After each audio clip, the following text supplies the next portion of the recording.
Vi er blevet pålagt at skulle sætte havespil op, og der er ingen, der tager hensyn til vores velbefindende. Mine knæ er fuldstændig slidt ned af at skulle sætte krokketbur i. Det der sker, det er, at vores kursister, vi har jo påtaget os arbejdet med at opstille havespil. Men problemet er, at arbejdsforholdene omkring det at opsætte havespil er elendige. Vi har jo som spilopsættere gennem en længere periode været lidt trætte af arbejdsforholdene. Vi tager den op på ledelsesniveau. Ja. Arbejdsgiverne, arbejdstagerne. Klassiske forhandlinger. De ved jo ikke, hvad rigtig hårdt arbejde er. Nej. Og hvis de kunne prøve en dag, bare én arbejdsdag, og sætte sådan nogle havespil op, så ville de vide, hvor hårdt det var. Det kan jo godt gøre ondt i knæene og ryggen, og sådan har gjort det gennem en længere periode. Der er absolut ingen regler for arbejdsstillinger, der er ikke noget sikkerhedsudstyr. Altså helt nedslidte, vi har jo arbejdet altså mit vedkommende lige siden jeg var ferie med mor og far, har jo sat spil op, ikke? Fuldstændig nedslidt, altså. Stangtennis, krokket. Tennis. Ja, you name it. Alting, alle spil. Petang. Ja, læg krisen ud. Vi er i gang med at forhandle, hvordan vi kan få noget løn og få nogle ordentlige arbejdsforhold. Men inden da har vi selvfølgelig nedlagt arbejdet på et fagligt møde her til morgen, hvor vi har besluttet simpelthen at gå i strejke. Så jeg tænker, vi skal have noget løn. Ja. Måske noget efteruddannelse. Noget efteruddannelse? Hvad med andre spil? Vi har slet ikke noget uddannelse i brætspil. Det er meget mindre belastende arbejde, og det er der, hvor pengene virkelig kan tjenes. Ja. Sikkerhedssko. Ja. Firmabil. På bund og grund tænker jeg bare, at vi fortæller dem, hvordan virkeligheden hænger sammen. Svært behøver det ikke at være. Nej, altså så må I hver kunne se, at det ikke hænger sammen. Jeg er selvfølgelig villig til at lytte, som Sara siger. Men der er en grænse. Jeg tror også, det kommer til at gå. Jeg tror, det kommer til at gå. Gode forhåbninger. Ja. Jeg er også optimist. Der er noget på forslag. Ja, det er vi. Men vi har også et budget, ikke? Ja.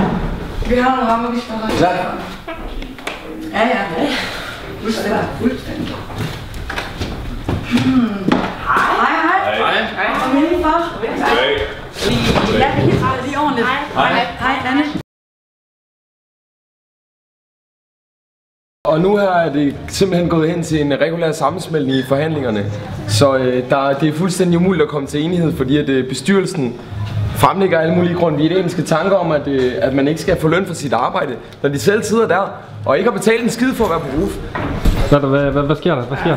Ja, klar. Vi har ikke noget at sige.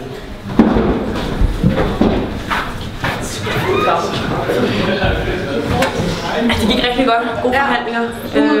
Vi er rigtig tilfredse. Ja. Helt bortset fra, at vi så ikke får en krokketbane. Det her, det handlede om at komme ud med noget, ikke? Galle. Arbejdet bærer løn i sig selv, præcis, når man sætter krokkebaner op. Ja. Ligegyldighed. De var fuldstændig ligeglade med os. Fuldstændig.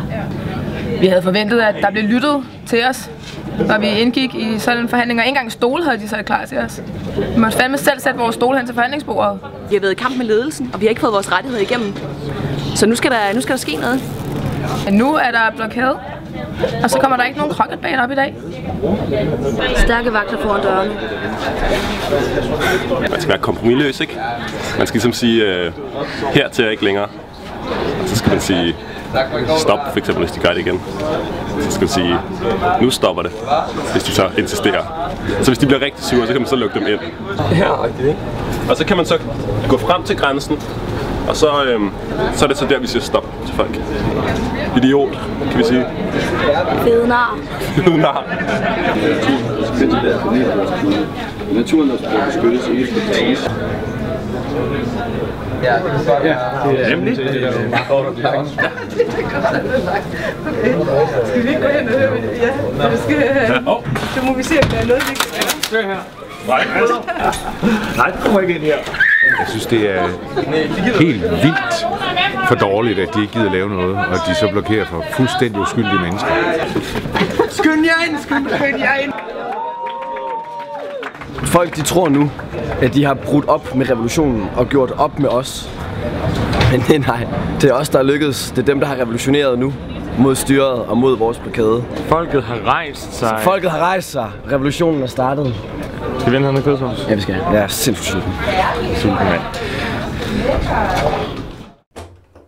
Hallo! Nu har vi noget. Jeg har en mega god idé. Ja, vi har tænkt lidt på, hvad med at vi laver et eller andet, hvor vi kommer kørende i en bil, eller Og så kommer vi sådan ud af bilen, og hun kigger på os, og vi tænker sådan, ligesom når vi går rundt på skolen, og folk kigger op, og der kommer koordinatorerne. Altså også ligesom, stadigvæk med slow motion, og sådan vind i håret, og musik, fedt beat, tung beat. Slow motion. Okay, og bil. Og bil. Ja, vi kommer kørende. Og går viser ud af lidt mere travlt. Og... Ja. Okay, men hvad er historien? Jamen det er jo bare, det ser fedt ud. Det er jo bare det, jo ikke? Altså os. Koordinatorerne. Bil er fedt. Det er bare jer. Ja. Ja. Kan vi gøre det? Altså, lidt mere historie, ikke? Lidt mere historie. Mere historie. Mere historie. Jeg forstår bare ikke helt, hvad det er i. Nej. Hvor det er vi hen. Altså... Okay, men altså... Det er bedre, men... Ja. Men bil er bare altid fedt, ikke? Altså, ja. Slow motion fedt. Jamen, det... Musik bil i slow motion måske. Også fedt. Ja. Fedt. Der er meget fedt, når man lige lidt mere, ikke? Ja. Okay. Ja, det er fair nok. Vi kommer tilbage senere. Ja, så har jeg sådan lidt mere konkret. Bare lidt mere. Okay.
Hvis der er en tanke, så er den der.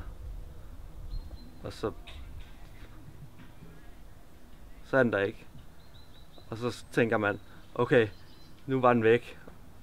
Og så fuck, der var en tanke mere. Og så, men nu kører jeg i det her spor, og så er det spor, der kører, så skal jeg ikke prøve at ændre det spor. Og så sidder man der en halv time på den måde. Og så lige pludselig, hvis man er heldig, så bliver man træt af at køre det der spil med sig selv, og så er der bare stille.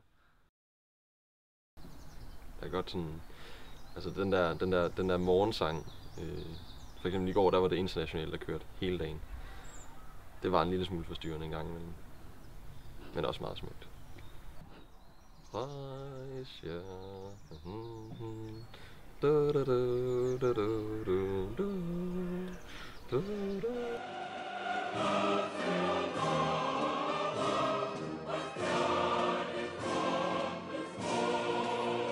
Altså, en meditation foregår ved, at vi sidder ned i rundkredsen og venter på, at Kasper han slår på klokken, og så går vi ligesom bare i send.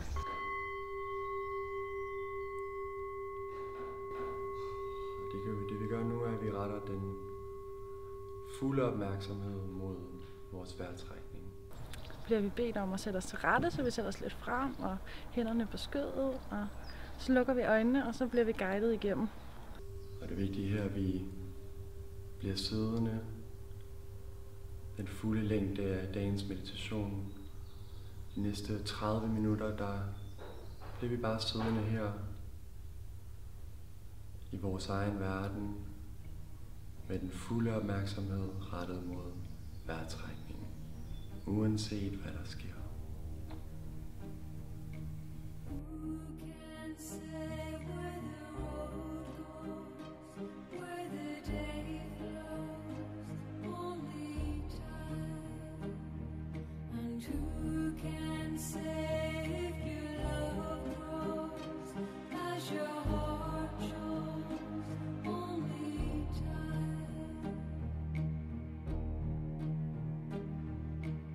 We are the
indstil dig på, at meditationen er ved at være slut.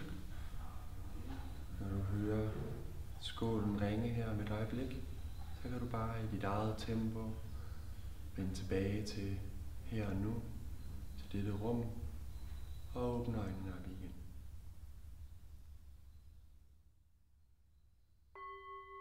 Det er et problemfri sfære. Det er en ultimativ ferie. Du skal ikke forholde dig til noget som helst. Der kan vitterligt opstå brand i bygningen ved siden af. Og så er det en virkelig dårlig idé at fortsætte med at meditere. Men det ødelægger ikke de 5 sekunder af meditationen, hvor du sådan overvejer, om du skal gøre noget. Og så håber jeg, at de fleste vil gøre noget. Fordi så vigtigt er det heller ikke. Jeg tror, der er en fuld forstår.